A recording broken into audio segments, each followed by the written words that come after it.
Hey guys, what's going on? It's me, Jay. Um, yeah, I wanted to just do a small little video on the new film that came out today. Well, it came out a couple of days ago from Hulu called um, Strange Fruit.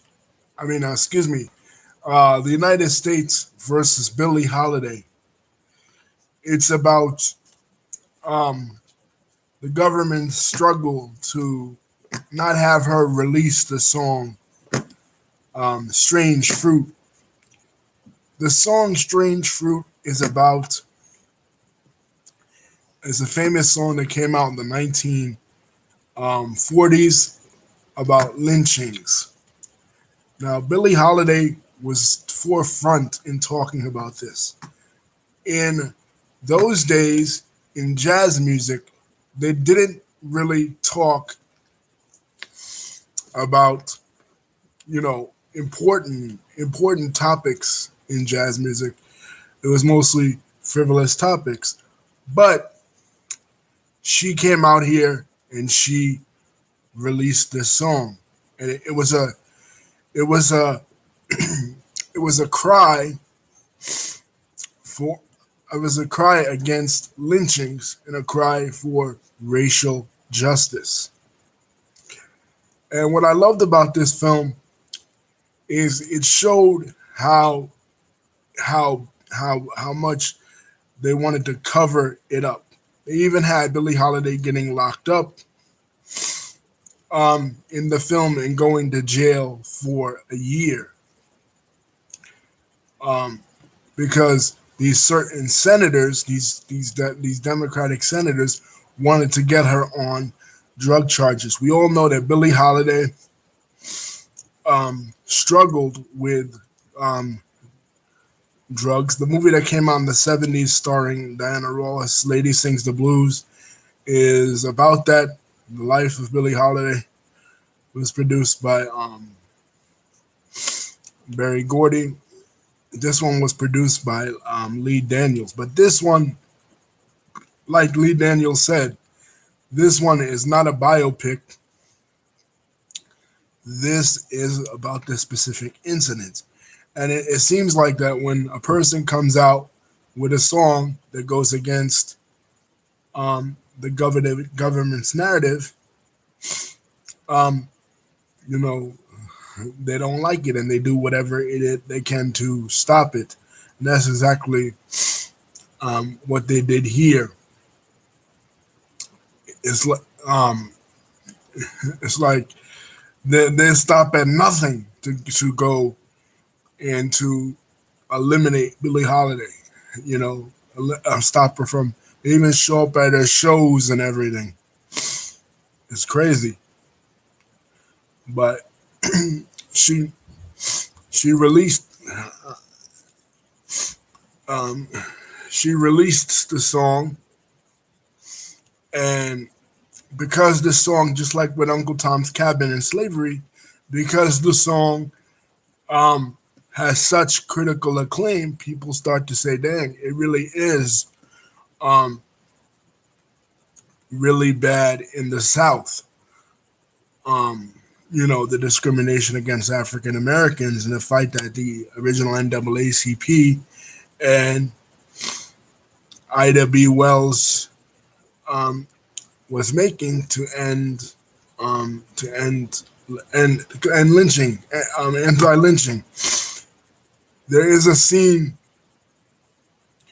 in the movie where they're passing the anti-lynching legislation, and it doesn't pass through Congress. It gets um, it gets knocked down by Congress because keep in mind at that time um, the Democrats in Congress, they were the racist ones. They were a bloc in the South, former Southern Confederates that um, have been led into the government. Um, after the Civil War, and they all remained Democrats. Aslinger, who's mentioned in the movie, um, was one of them, and they were all Dixiecrats up until 1968. The other movie of the Chicago Seven, I talk about it as in the archives it's in my archives. 1968 was when the switch started to happen, and those same racists switched to the Republican Party. But at this time, during the time of Billie Holiday, and during the time of this anti-lynching legislation, the the racists were the Dixiecrats. They were the Democratic Party were the racists. So when you hear people like Candace Owens and Brandon Tatum and other black Republicans say that the Democratic Party was the original party of the racists, that's true to some extent. Um, the old Democratic Party was racist, but to apply that to the new Democratic Party is anachronistic. Even during the time of Martin Luther King, he didn't get assassinated until '68. Even during that time, the majority of the people still fighting for black rights were still Republicans. His dad was a Republican. People say he was, but Martin Luther King didn't have a political affiliation. He was a pastor. He was neutral, much like Billy Graham was pastor and neutral, even though Billy Graham was from the South. You know what I mean? So um, the point is, in this movie, hi Lisa, how you doing?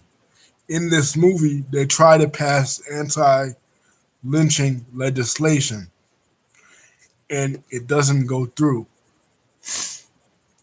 Um, Excuse me, guys. Let me blow my nose.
Yeah, I'm back. Sorry. So, uh, yeah, um, this film is about her struggles to release this song, and it also touches on a little bit of her personal life too. Um, a little bit of her personal life that she was a bisexual. She was bisexual. Natasha Leone plays uh, Tahula Bankhead, another jazz singer that Billie had an affair with. Tyler James Williams plays Lester Young. Lester Young is, of course, um, uh, one of her lovers. Um, somebody that she had an affair with. That was her backup saxophonist. But again, it's not about the life of Billie Holiday. It's more so about her struggles to release um, this song. I'm not gonna give away it all, but this airs on Hulu. Yeah, the song "Strange Fruit." I mentioned that, Lisa. Yeah, "Strange Fruit." Um, because strange fruit is like, well, who are these things hanging from trees? These are human beings hanging from trees. Anti-lynching. So Billie Holiday is to me the greatest jazz singer. People talk about Diana Washington. People talk about, of course, Ella Fitzgerald. But Billie Holiday is the best jazz singer ever. Um, I first remember her music in the Mel Gibson movie Forever Young when he gets frozen. Um, his favorite song, the favorite song of him and his girlfriend, is um, um,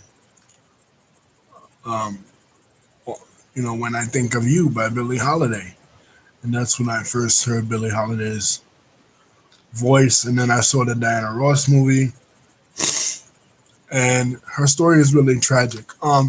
She is played in the movie um,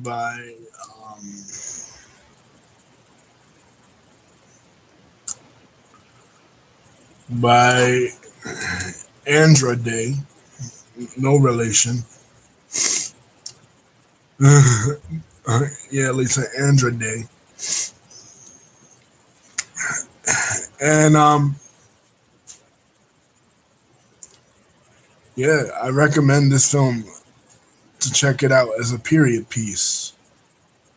Oh, yeah, I know. Uh, she won Best Original Song in this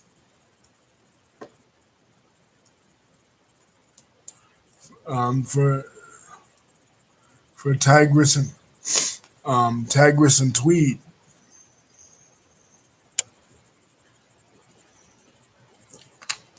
I never really heard her stuff before that, but I'm glad they got an original singer because when when you're playing a singer as great as Billie Holiday, just like what the Aretha Franklin movie is gonna be, you need to have somebody that knows how to sing. Rise Up, I never heard that song.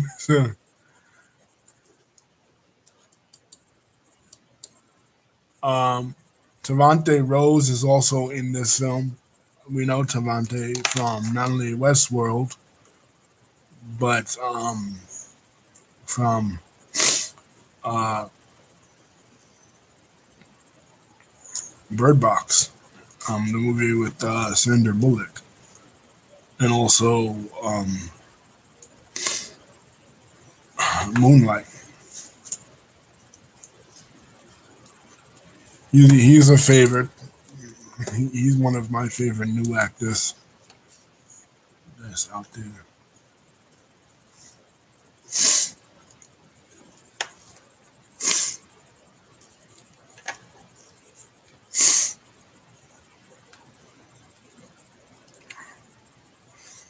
But yeah, I recommend you guys check this film out. I'm sorry for feeling a little under the weather. You know, the weather change has really gotten me.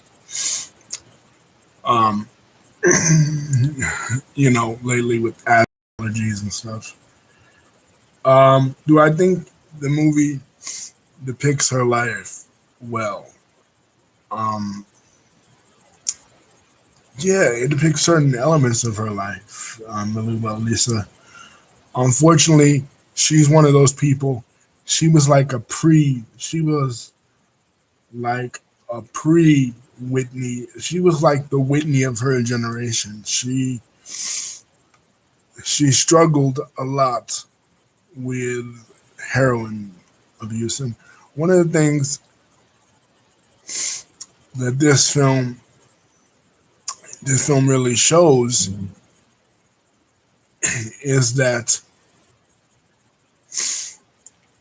the government started their quote unquote war on drugs pretty early. A lot of times we think the war on drugs started in the 1970s with Nixon and the guys that came home from Vietnam, or it started in the 80s with Ronald Reagan.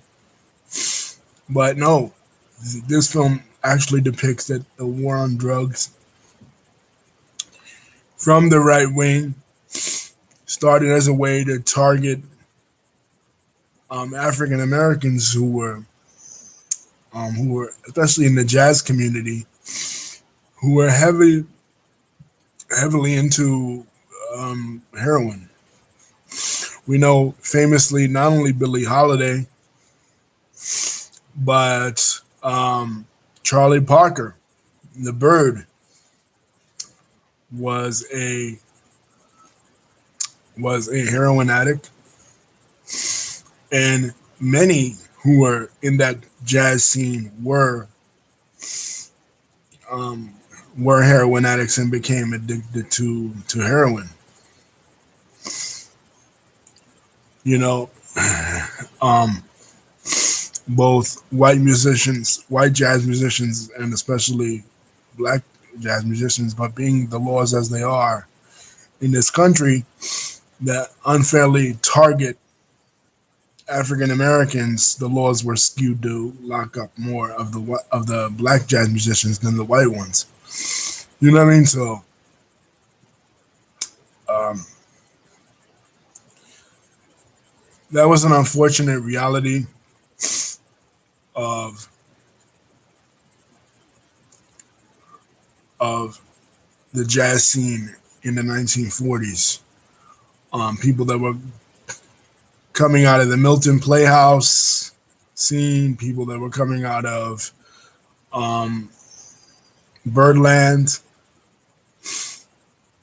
Um, it started off innocently enough with marijuana in the days of like Louis Armstrong and Duke Ellington. Those guys used to smoke marijuana, but then it got into harder drugs. Kind of parallels hip hop.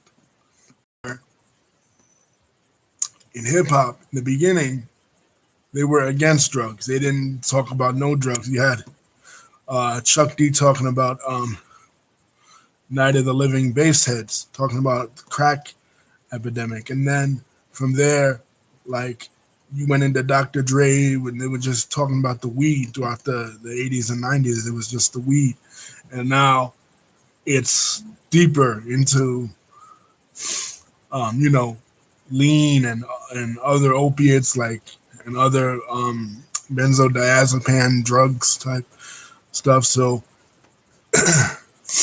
you know, jazz kind of paralleled that because jazz started off, yeah, they always had drugs in the jazz scene, but it was soft drugs like marijuana, and then like by the 40s, by the late 40s and early 50s, one of the things that really destroyed jazz music was the use of heroin, the heavy use of heroin in jazz, even by Ray Charles. Ray Charles fell victim to that, and Billie Holiday did as well, famously so. Her story was kind of tragic, and that was kind of like how, remember Amy Winehouse in our era. Amy Winehouse, um, uh, kind of was kind of trying to imitate those 1940s jazz legends, with in both the good ways and the bad ways with the drugs. You know what I mean? So that was one of the saddest things about, um, and that was pleasing in a way to the government. That was pleasing in a way to the government because, yes, she did. But she didn't die from heroin, even though she was on heroin. She died from ketamine, which is horse tranquilizers.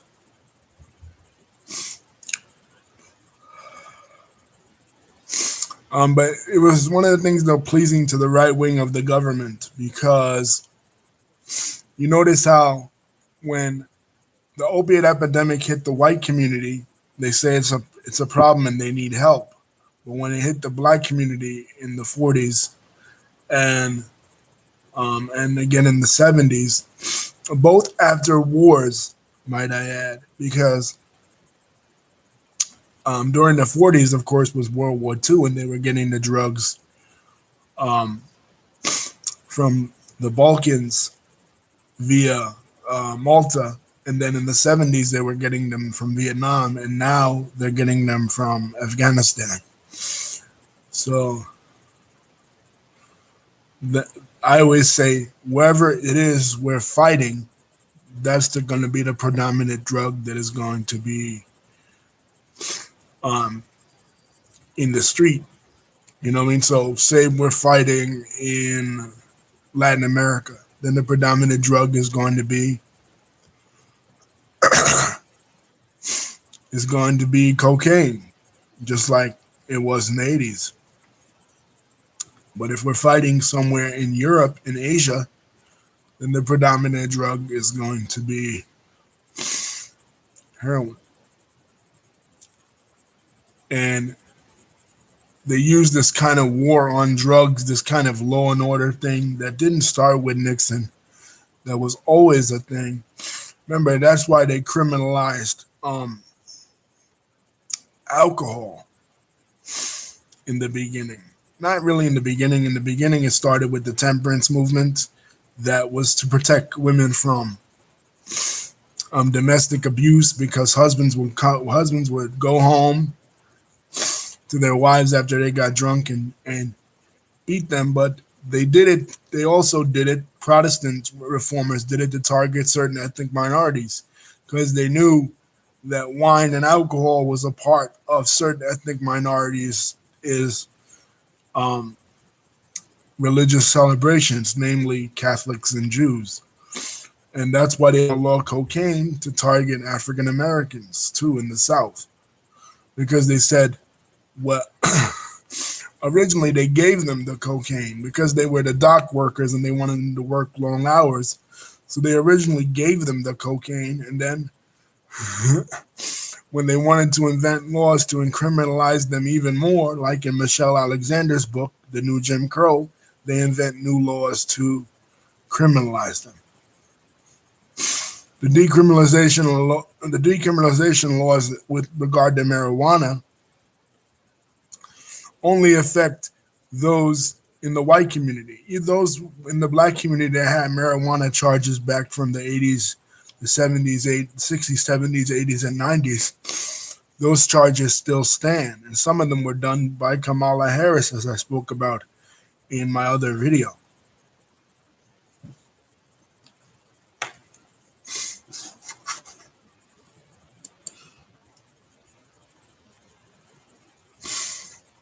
Yeah, Lisa, the government they didn't like her because she was. They used to try to.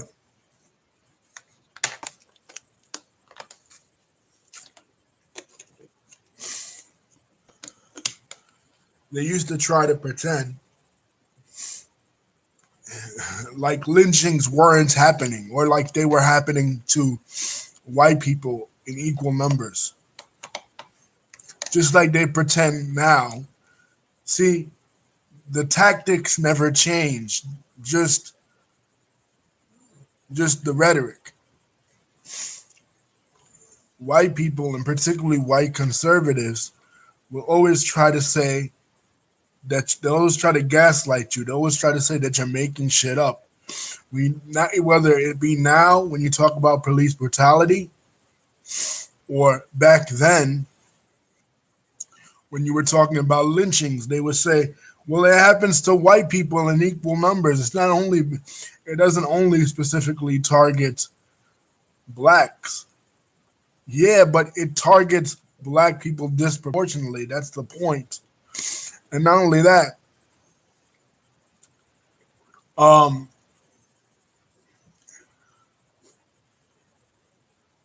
the South, the federal government, after Reconstruction, kind of let the South do what it wanted to do. It was kind of hands off, laissez faire with the South, because they feared that they would start another rebellion, that they would start another civil war. And you got to remember the objectives of the Civil War on the part of the North, or at least on the government side, was to um, was to keep the South in line, not to free the slaves. So when you have so if they were to tell the South, "Oh, you're lynching black folks down in Mississippi," like the song "Strange Fruit" points out, people from the South that had a lot of power, the politicians, not necessarily the normal people, because the South is poor, whether you're talking about blacks or whites. You know what I mean? The politicians that had a lot of power in Washington would pool their lobby, and certain northern Democratic politicians wouldn't get elected because at that time, by the 40s, the North had completely switched Democrat too. So you had the Democratic liberals in the North, and the racist Democrats in the South. And the liberals in the North, they didn't want to do too much to shake the apple cart of the people in the South, even even FDR. So you wanted to keep them happy. So when they would say things, when they would gaslight the black population, and they would say things like, "Oh, it's really not all that bad.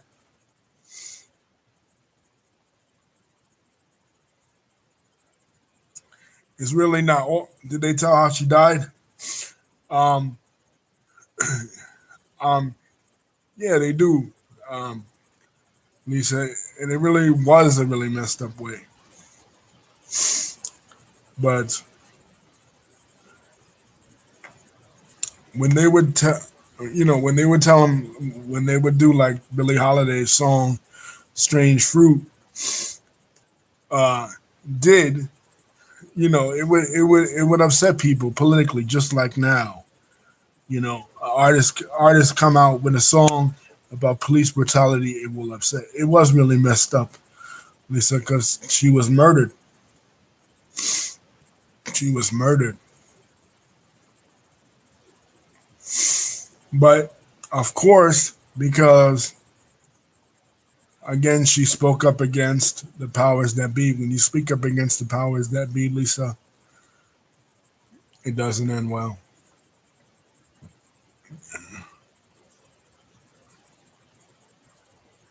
Well,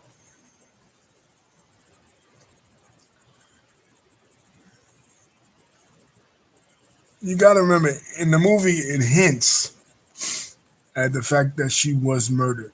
So even though being in the hospital, stuff could be manipulated, Lisa, because she was suffocated.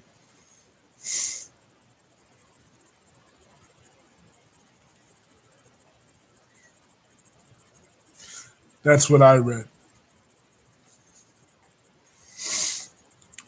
But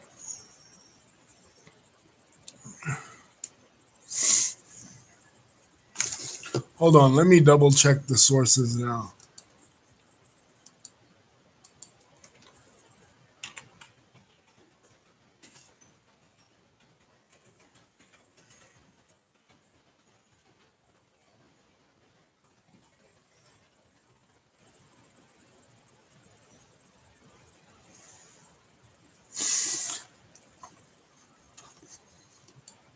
Okay, I'm wrong, guys.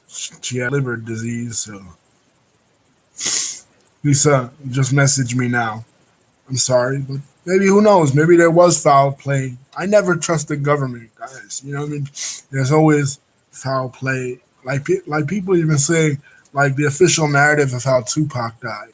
I don't even trust that. The documentary about Biggie's coming out. Who knows if the government or the cops had anything to do with Biggie's murder? So when you hear about this stuff,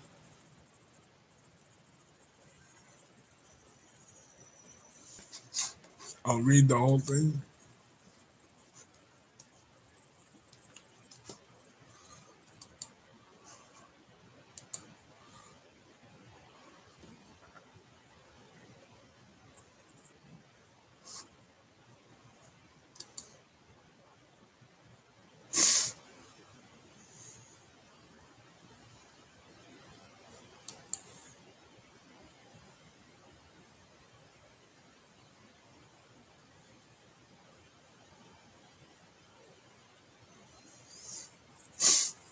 Oh, okay. Yes, I read the whole thing, Lisa. I'm sorry. She was placed in the custody of a police guard. So, um, yeah. I mean, the movie is heavily hinting that she was murdered. So, it could be true.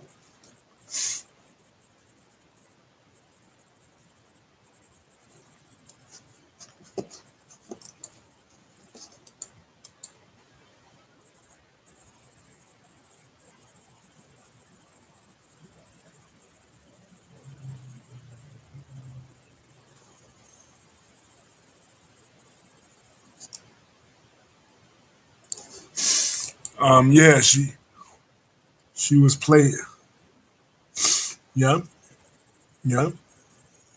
Just like I suspected, Lisa. You're absolutely right.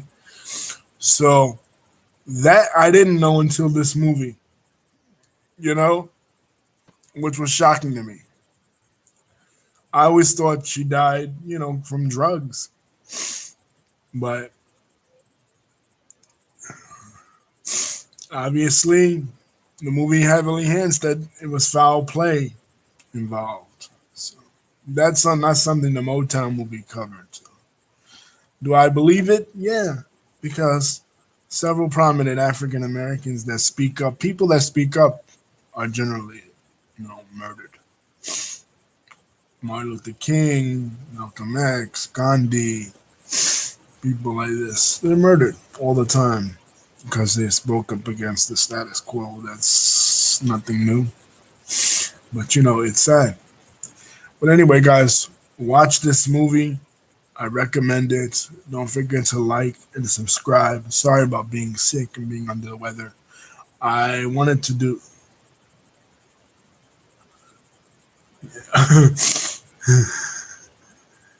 Yeah, you're right, Lisa. It does. It does. It does. It has a lot. I mean, because I, I'll be doing a book review on this book, and I read it a while ago, but I didn't think you guys would be interested in it. It is a book. It's kind of off topic on this video, but it's a book called Isabel Wilker. It's by Isabel Wilkerson. It's called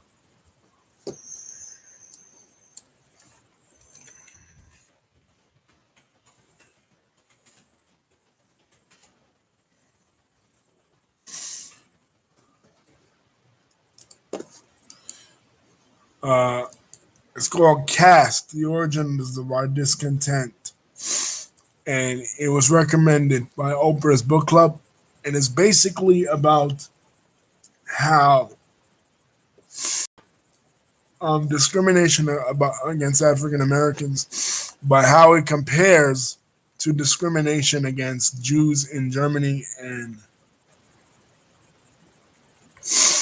um, and people in India, the untouchables in India, in the caste system, and in contrast, the three caste systems, because it basically says that um, African American people in this country are a permanent underclass, and if they try to rise above that, they're killed. Like Lisa is saying, the stuff that's coming out about Malcolm X's murder recently and the government's involvement in it. Well, people in the black community and people in the Muslim community, they knew that from the beginning, Lisa. You know, that Malcolm X's murder wasn't what they always told us in the history books that it was.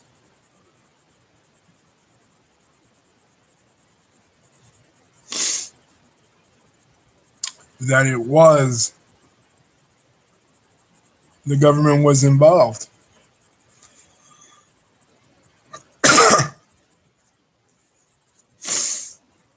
They always told us that,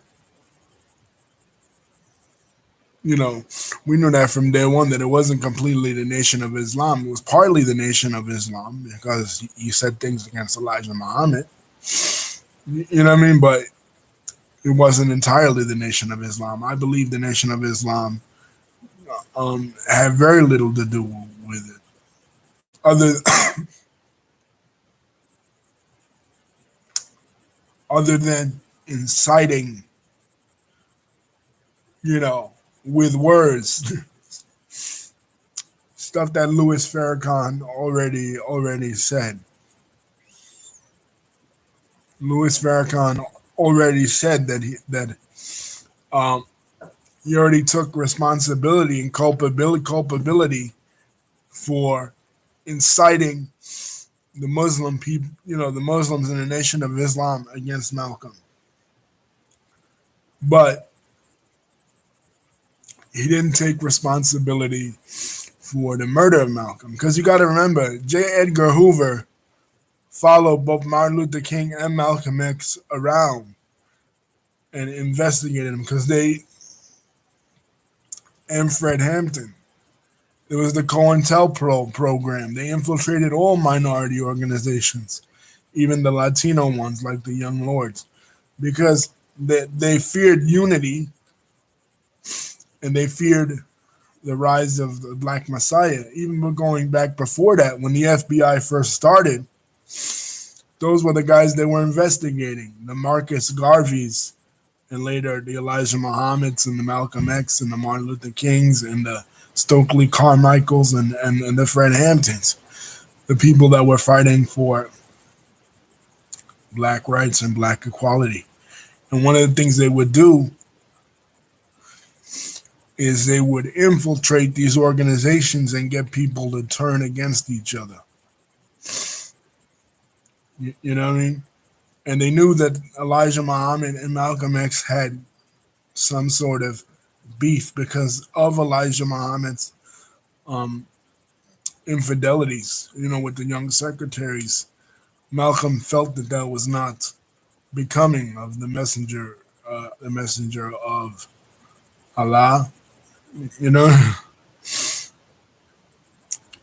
and a leader of his stature. It really was. People say, well, he went to Mecca, and even Orthodox Muslims say that some of them that aren't African American, they're not really familiar with what the Nation of Islam teaches, the Sunni Muslims or the Shia Muslims. They say, well, he went to Mecca, and then in Mecca he saw, like, you know, white Muslims, Asian Muslims, and he saw that not all Muslims were black. But the Nation of Islam knew that already. They speak about that in the Message to the Black Man. You know, like, that was already known. The split with Elijah Muhammad wasn't a theological split. Well, he didn't split with him because, oh, I discovered you lied to me that there were no, that you taught us that all Muslims were black and there are white Muslims in the world. No, that wasn't the split.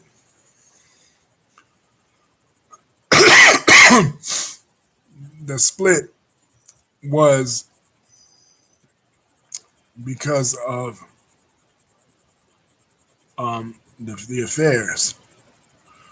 But still, I don't think that the Nation of Islam did it entirely. I think there were other factors at play, Lisa, with regards to the government, because Malcolm X was expanding beyond the Muslim community and was even expanding beyond international borders, getting